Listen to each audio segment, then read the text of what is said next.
Manunggaling Kawula Gusti. Kalimat Jawa yang satu ini sering banget dikaitin sama aliran Islam yang disebut sesat. Bikin bulu kuduk merinding kan? Kenapa ya kok bisa seperti itu? Apa benar Manunggaling Kawula Gusti ngajarin bahwa manusia itu Tuhan? Kayak plot twist di dalam film Sci-Fi. Atau jangan-jangan cuma salah tafsir yang kelewat jauh? Ngomong-ngomong, kalian pernah dengar soal ajaran Syekh Siti Jenar ini gak? Katanya dia sampai dihukum mati gara-gara ide ini. Beneran atau cuma legenda urban Jawa aja? Ajaran ini bikin orang takut, tapi juga bikin orang penasaran.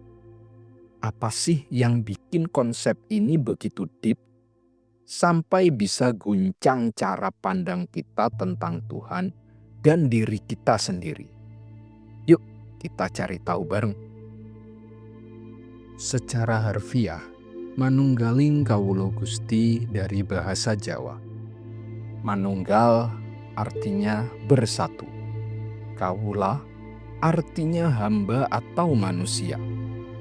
Dan Gusti artinya Tuhan. Jadi ini tentang bersatunya manusia sama Tuhan. Tapi jangan buru-buru mikir ini soal manusia jadi Tuhan atau ngaku ilahi ya. Ini lebih ke kesadaran batin bahwa di dalam diri kita ada jejak atau percikan Tuhan yang nyambungin kita sama Dia secara mendalam. Bayangin gini, jiwa kita itu kayak sinyal kecil dari Gusti. Konsep ini ngajak kita buat sadar sama sinyal itu, terus nyatu sama sumbernya.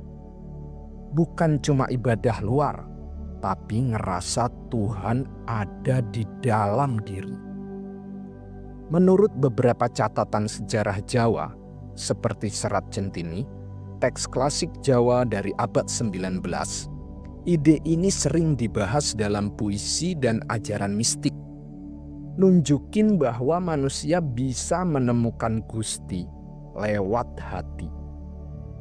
Faktanya, istilah manunggal juga muncul di tradisi seni wayang. Misalnya pas ngomongin Arjuna yang nyatuin diri sama kehendak ilahi dalam Mahabharata. Jadi, ini bukan cuma teori, tapi pengalaman batin yang dirasa lewat kesadaran. Konsep ini nggak lahir dari kosong. Akarnya panjang dan kaya banget. Pertama, ada pengaruh Hindu-Buddha yang masuk ke Nusantara sejak abad 4 sampai 13. Dalam ajaran Hindu ada konsep Atman, jiwa individu, yang nyatu sama Brahman atau esensi tertinggi. Misalnya, di teks Upanishad, kitab suci Hindu dari ribuan tahun lalu, disebutin Tattvam Asi, kamu adalah itu, yang artinya jiwa kita pada dasarnya satu sama Tuhan. Ini mirip banget sama Manunggaling Kawula Gusti. Pas Islam masuk ke Jawa sekitar abad 13 sampai 14 bareng Wali Songo, konsep ini ketemu sama tasawuf. Tokoh sufi besar kayak Ibnu Arabi dari Spanyol ngembangin Wahdatul Wujud yang disebarin di Indonesia sama Hamzah Fansuri, yang bilang semua yang ada di alam semesta ini cerminan Tuhan. Ajaran ini masuk ke Jawa lewat penyebaran Islam, dan orang Jawa nyampur sama cara pandang lokal. Faktanya, di Serat Sastra Gending karya Sultan Agung ada petunjuk bahwa manusia bisa manunggal sama Gusti lewat laku batin. Bukan cuma ritual luar aja. Budaya Jawa sendiri juga punya andil besar. Orang Jawa kuno lihat Tuhan di alam, gunung, sungai, pohon, sampai angin. Contohnya, Gunung Merapi dianggap suci karena jadi simbol kekuatan ilahi. Jadi, manunggaling kawula Gusti nggak cuma soal kita sama Tuhan, tapi juga kita, Tuhan, dan alam yang harmonis. Ini yang bikin ajaran ini punya rasa khas Jawa, puitis, dekat sama nature, dan enggak kaku. Inti dari manunggaling kawula Gusti adalah kesadaran. Kita enggak cuma baca buku atau dengar ceramah, tapi benar-benar ngerasa. Caranya lewat refleksi batin. Misalnya, kalian duduk sendiri, tarik nafas, terus mikir, aku ini siapa? Apa ini yang nyanyi di dalam diriku? Kalau kalian dalemin, bakal ngerasa ada sesuatu di dalam kita yang lebih besar daripada diri kita sendiri. Itu Gusti. Ini beda sama ibadah formal yang pakai aturan jelas. Manunggaling kawula Gusti lebih personal dan fleksibel. Kita nggak perlu jadi super religius atau hafal semua doa.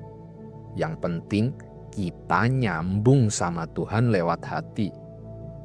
Makanya ini sering disebut ajaran Sufi Jawa. Mirip cara Sufi nyari Tuhan lewat cinta dan kesadaran.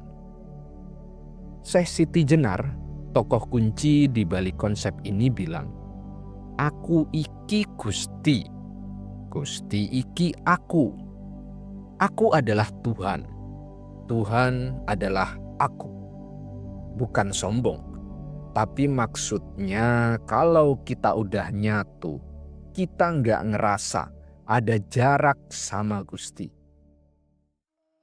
Ngomongin sejarah, manunggaling kawula Gusti erat banget sama Syekh Siti Jenar, Sufi Jawa yang hidup sekitar abad 15 sampai 16 pas masa Wali Songo. Dia penyebar Islam di Jawa, tapi pendekatannya beda. Kalau wali lain fokus ke syariat, Syekh Siti Jenar lebih ke batin. Dia ngajak orang buat ngerasa Tuhan di dalam diri, bukan cuma takut hukuman atau ngarep surga. Ajarannya bikin orang takjub, tapi juga bikin orang takut. Di zaman yang masih kaku sama agama, dia bilang aku adalah Tuhan. Tentu aja orang pada panik semua. Banyak yang salah paham, ngira dia nyamain manusia sama Tuhan secara harfiah. Padahal dia cuma mau nunjukin Tuhan itu dekat. Akibatnya dia jadi musuh banyak orang, termasuk beberapa wali yang lain. Cerita rakyat bilang dia dihukum mati, mungkin dibakar atau dipenggal, karena dianggap sesat. Tapi ada yang bilang itu cuma simbol, bukan beneran kejadian. Yang jelas, ajarannya tetap hidup sampai sekarang. Konsep ini emang kontroversial. Buat yang mikir kaku, manunggaling kawula Gusti berbahaya. Takut orang males ibadah formal dan ngaku-ngaku Tuhan. Apalagi pas Syekh Siti Jenar bilang, aku adalah Tuhan. Itu bikin orang panik, kayak bensin dikasih api. Tapi dari sudut pandang Sufi, ini nggak sesat. Sufi bilang Tuhan itu satu. Dan semua yang ada di dunia ini cerminan dari Dia. Jadi, bilang aku adalah Tuhan itu bukan sombong, tapi ungkapan kesadaran bahwa kita bagian dari Dia. Misalnya, gak semua orang siap nerima ide sedip ini. Sampai sekarang, ada yang nganggep ini filsafat jenius. Ada yang bilang nyimpang. Tapi buat yang suka mikir terbuka, ini bikin takjub. Gimana orang Jawa pada zaman dulu punya pemikiran se-advance ini?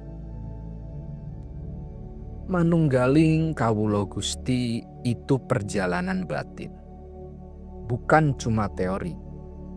Dari akar Hindu-Buddha, tasawuf Islam, sampai cara pandang Jawa yang puitis. Konsep ini kaya banget.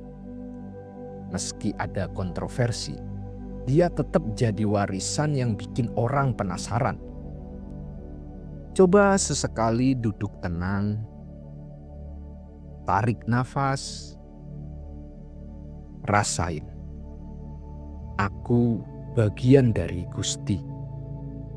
Siapa tahu kita nemuin sesuatu yang baru di dalam diri. Chill bro, Tuhan gak jauh kok.